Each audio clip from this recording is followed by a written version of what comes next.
तकलीफ़ में हैं और ज़्यादा मुश्किलात में हैं, और हम चाहते हैं कि ये सिलसिला जो है ये रुके। आने वाले हफ्तों में जिस तरह के आरोप लगे हैं कि भाजपा अपने लोगों को हाथ नहीं लगा रही, क्या आपको लग रहा है कि जम्मू में भी जो है एक स्पेसिफिक कम्युनिटी को जो है टारगेट किया जा रहा है?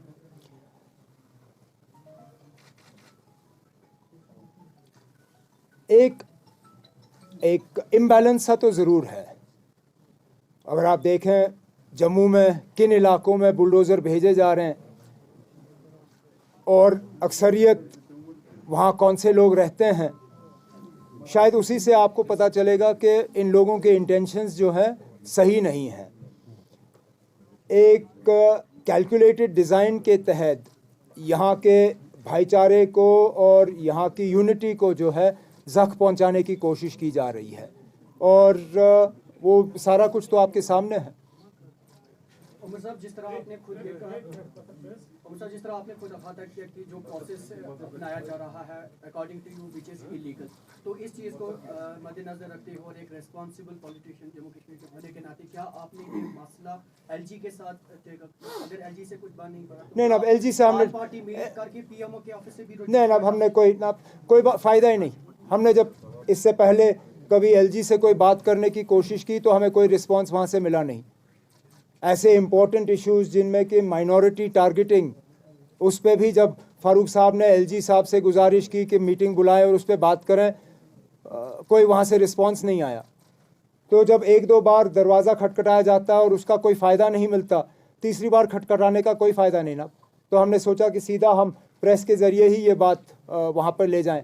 इससे पहले हमने इंतज़ार किया था कि शायद पार्लियामेंट में अगर कोई कार्रवाई होगी तो हमारे मेंबर पार्लियामेंट हजरात जो हैं पार्लियामेंट में इस इशू को उठाएंगे, इसलिए मैंने 2-4 दिन इंतज़ार किया ये प्रेस कॉन्फ्रेंस बुलाने से पहले। लेकिन पार्लियामेंट में भी कोई कार्रवाई दिख नहीं रही है। अब कब तक हम पार्लियामेंट का इंतज़ार करेंगे और कब हमारे मेंबर को वहाँ मौका मिलेगा और कब वहाँ पे सुनवाई होगी? तो वो प्रोसेस तो चलेगा, वो चैनल भी हम इस्तेमाल करेंगे, लेकिन ये ऐसा इशू है, इसको जितनी जल्दी गवर्नमेंट इस पर रिस्पॉन्स करे उतना बेहतर है। तो हमने सोचा तरीका यही अच्छा होगा कि हम पब्लिक डोमेन में ही इसको डाल दें। उमर साहब, आपने कहा कि गवर्नमेंट को चाहिए कि इस बुलडोजर को रोका जाए, बट चीफ सेक्रेटरी के स्टेटमेंट्स को सामने रखते उन्होंने कहा कि कोर्ट का दरवाजा खुला है, कोई भी जा सकता है, बट बुलडोजर जो है नहीं रुकेगा और लैंड को इविक्ट करना ही है। तो उस स्टेटमेंट को आप कैसे देखेंगे? गलत स्टेटमेंट है ना। बुलडोजर किसी भी हुकूमत का फर्स्ट रिस्पांस नहीं हो सकता है। मैं आपसे पहले कह रहा हूं, किस बुनियाद पे चीफ सेक्रेटरी साहब बुलडोजर भेज रहे हैं, जब खुद हाई कोर्ट में उन्होंने माना कि फिलहाल अभी तक जो लिस्टें आई हैं वो गलत हैं, वो फेक हैं। तो जेन्युइन लिस्ट किसके पास है? सिर्फ चीफ सेक्रेटरी के पास। क्या आप और मुझे कोई हक नहीं है जानने के लिए कि हमारा नाम किसी लिस्ट में है या नहीं है? क्या हम सिर्फ उस वक्त का इंतजार करेंगे कब ये हमारा गेट तोड़ेंगे और बुलडोजर लेके अंदर घुसेंगे? क्या आपको नोटिस नहीं मिलना चाहिए? क्या मुझे नोटिस नहीं मिलना चाहिए? अब आखिरकार ये चीफ सेक्रेटरी साहब जानते हैं कि हर कोई हाई कोर्ट नहीं पहुंच सकता।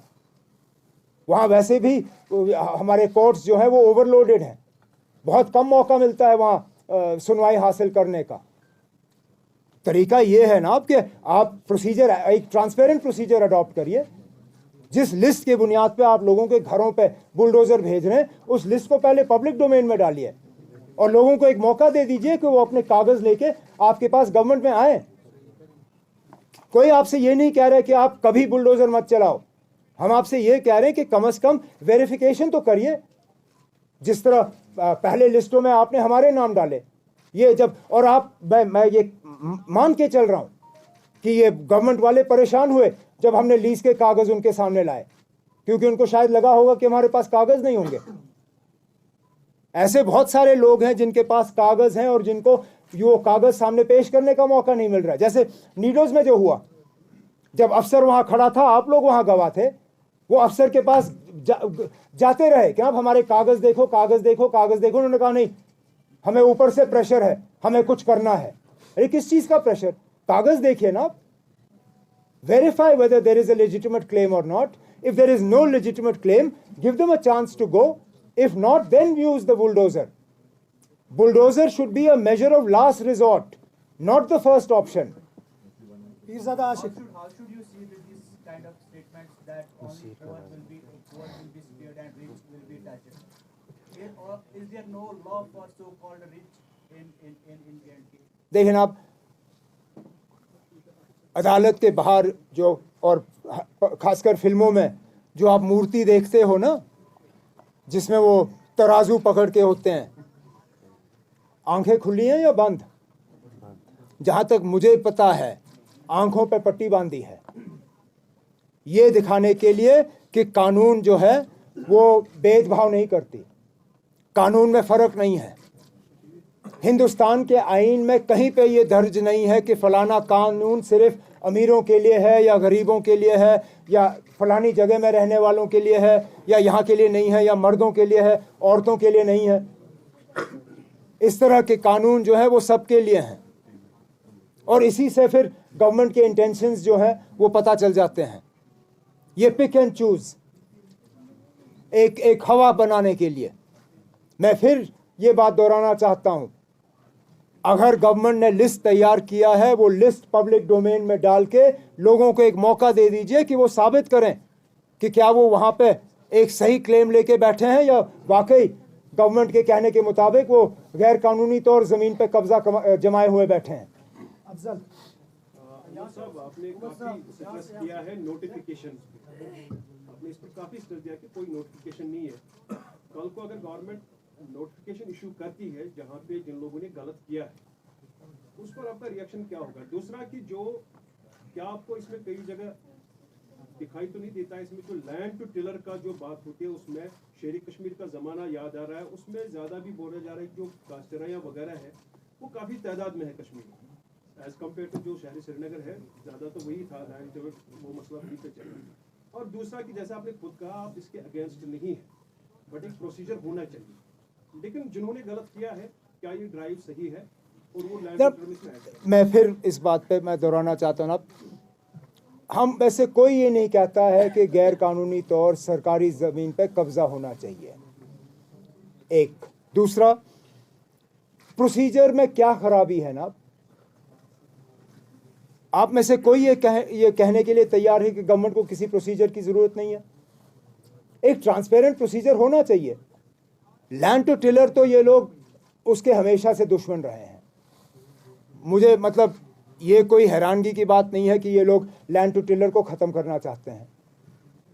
370 पे हमला करने का एक बहुत बड़ा मकसद वो भी था। जिस तरह इन्होंने वो डोमिसाइल लॉ लाया और बाकी चीज़ें की, उसका भी एक मकसद था लैंड टू टिलर को कमज़ोर करने का। ये भी उसमें एक स्टेप हो सकता है।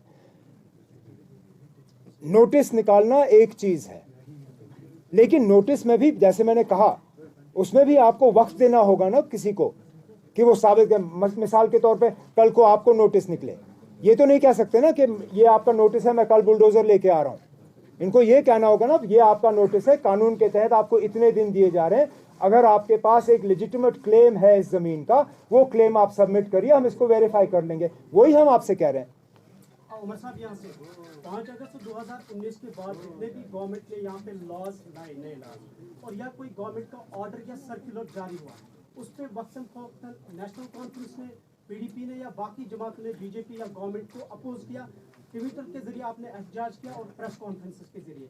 लेकिन आपका जो एहतजाज है 2-3 दिन के बाद फिर खामोश हो जाता है और कंक्रीट जो रोड मैप है वो यहाँ की अपोजिशन पॉलिटिकल पार्टीज का नजर नहीं आता है। जैसे हमने लैंड फार्मर्स के खिलाफ फार्मर्स का प्रोटेस्ट देखा, क्या आपके पास रोड मैप है जो आप गवर्नमेंट के खिलाफ इस तरह के एहतजाज करते हैं? हम एहतजाज इश्यूज पे करते हैं, हाईलाइट करते हैं और उन पे एक गवर्नमेंट से जो है एक या तो कदम एक्सपेक्ट करते हैं या उसका इलाज हम एक्सपेक्ट करते हैं।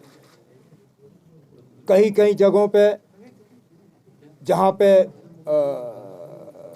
गलत लिस्टें निकली रिक्रूटमेंट की, उस इशू को हाईलाइट किया गया, गवर्नमेंट ने उसको दुरुस्त करने के लिए कदम उठाए। कुछ और ऐसी इश्यूज़ आए जिस पे हमने आवाज़ उठाई, गवर्नमेंट ने करेक्टिव स्टेप्स लिए। आज जो इशू हम लेके यहाँ आपके सामने बैठे हैं, इस उम्मीद के साथ कि इस पे भी कुछ करेक्टिव मेजर्स होंगे। नहीं होंगे तो हम अपना अगला कदम जो है वो हम उस पर गौर करके ले लेंगे। जहाँ तक आपने बड़े इशू 5 अगस्त की बात छेड़ी, हमने हमेशा आपसे कहा ना, अब हमारी लड़ाई कौन सी है? हमने कहा it is a constitutional, it is a peaceful, it is a legal and it is a political fight. That will continue. आप फार्मर्स की बात हमेशा छेड़ते हो। मुझे बताइए ना, आप किस पॉलिटिकल पार्टी ने फार्मर का एजिटेशन शुरू किया? किसी पॉलिटिकल पार्टी ने नहीं, वो फार्मर्स ने खुद किया। इट हैड नो, यहाँ तक के फार्मर्स ने वहाँ पॉलिटिकल पार्टीज को आने की इजाज़त भी नहीं दी। तो आप ये नहीं कह सकते हो ना आपके फार्मर एजिटेशन किसी पॉलिटिकल पार्टी का एजिटेशन था, वो खुद किया। यहाँ के लोग भी जिस दिन चाहे ना वो भी फार्मर्स की तरह एजिटेशन कर सकते हैं और हमें उस एजिटेशन में आने से रोक सकते हैं। कोई उनको इस चीज़ के लिए इनकार नहीं कर सकता ना। Given the approach Supreme Court has had with the petitions challenging the August 5 decisions, do you think that we can still have a hope of going to Supreme Court? Look, so long as the issue is alive in the Supreme Court, I will always be hopeful. In fact, if anything, the delay makes me even more hopeful. I'll tell you why. Because I truly believe that if the government was confident in its defense, it would have pressed the Supreme Court for an early hearing, as they do in numerous other matters. The fact that the government has shown such amazing reluctance to get into this discussion in the Supreme Court shows that they, at least privately, understand that they don't have a leg to stand on. So one day, if not today, then tomorrow, the Supreme Court will have to hear this case. And we have an assurance from the current Chief Justice, who still has some time left in his tenure, that he will make sure that the hearings begin in this matter. I believe that the delay is indicative of the fact that we have a strong case in the Supreme Court, and I'm even more hopeful now than perhaps I was in the beginning. Will you take this evictions to the Supreme Court? That's my question. The evictions issue, because I think somebody from Jammu had gone to the Supreme Court, but they refused to interfere. I'm not sure what issue they took to the Supreme Court. I think they wanted a blanket ban on the stopping of demolitions. I think our next step will depend on how the government responds to what I think are very reasonable suggestions to the government. If there is a positive response, so be it.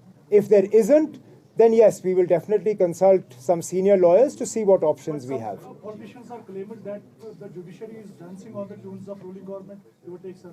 Then अब ये मैं नहीं मानता हूँ। सुनिए, अगर judiciary को government के इशारों पे नाचना होता तो शायद मेरी बहन के घर के बाहर आज बुलडोजर होता।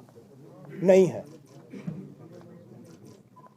ये कहना कि ना अदालत या कोर्ट जो है वो सिर्फ गवर्नमेंट के इशारों पे चलती हैं, ये शायद अदालतों के साथ एक बहुत बड़ी नाइंसाफी होगी। Last two questions, आप और फिर Poor and rich theory from the government as a tactical response, and do you see really any conspiracy behind this all eviction that has been intensified now from last week? Look, it is a move to divide people. We have seen this with this government. They are desperately trying to divide people, whether on regional basis, on religious basis, on caste basis, on community basis, now on economic basis. This is just one more step in that direction, to try and suggest that they should create a gulf or a wedge between rich and poor, knowing fully well that the law does not offer any such discrimination. What the suggestion or the solution or the steps that we have advocated have no such divisions. They are equal for rich, for poor. They cut across religious lines, they cut across regional lines. And I believe they are the best possible way for the government to address the concerns people have, also while ensuring that blatant misuse or capture of government land is put to a stop. Last question. So,